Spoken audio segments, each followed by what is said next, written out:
Pemirsa, di tengah produk impor dan buatan pabrik yang merajalela di pasaran, ternyata masih ada masyarakat di salah satu kampung di Kecamatan Darul Imarah, Aceh Besar, yang masih setia bekerja sebagai pandai besi tradisional.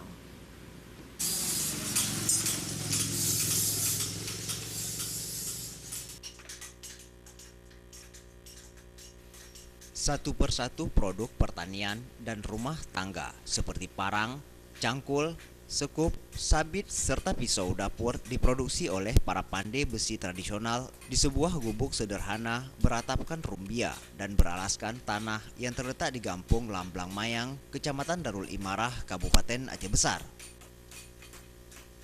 Usaha pembuatan sejumlah alat perkebunan dan pertanian di lokasi tersebut masih dilakukan dengan cara tradisional.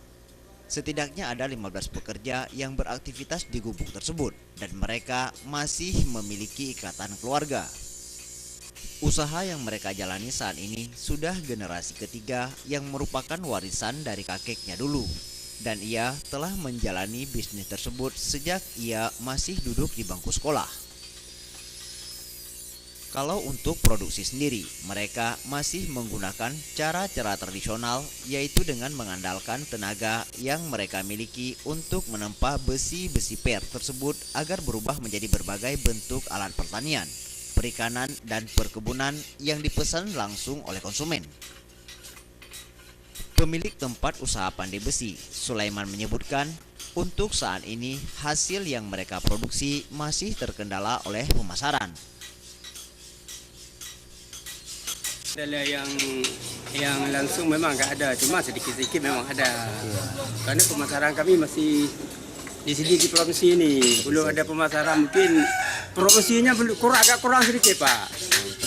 Kalau di luarnya sana mungkin kalau perkebunan yang lebih besar tuh mungkin ada yang pakai barang kami sini karena barang kami kualitasnya bagus.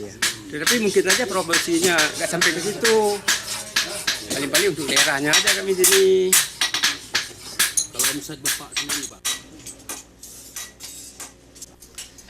Hingga saat ini, semua proses produksi di lokasi pandai besi milik Sulaiman tersebut masih mengandalkan sistem tradisional, kecuali blower atau pengipas bara dan gerenda yang sudah menggunakan arus listrik. Sedangkan bahan baku utama mereka peroleh dari penjual rongsokan besi yang mereka beli seharga Rp5.000 per kilogramnya. Tim Liputan Aceh TV.